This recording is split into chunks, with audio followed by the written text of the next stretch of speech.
Sultan. Mis see on? Kas sa kavatsesid niimoodi vaikides lahkuda? Mulle anti käsk. Ma lähen hommikul. Ma arvan, et nii ongi parem.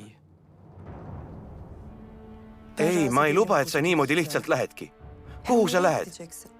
Sa oled siin elanud 40 aastat. Pole midagi, küll ma hakkama saan. Pane oma asjad oma kohtadele tagasi. Sa ei lähe kuhugi. Sultan. Selliseid nagu sina ei karistata, vaid tänatakse ja premeeritakse. Sellel ebaõiglusel ma sündida ei lase. Eriti kuna asjaga on seotud Gülša. Mitte iial.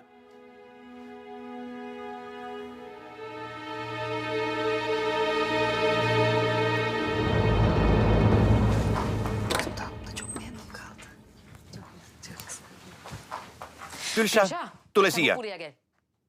Kiiresti.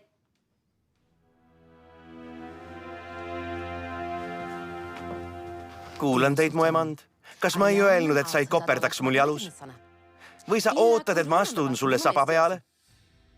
Mida ma olen teile teinud? Sa hoiad Daje Hatunist eemale.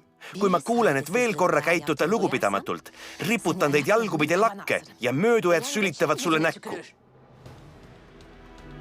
Mine kohe valide juurde. Paranda see viga. Muidu ma teen sul roti näost pannkoogi.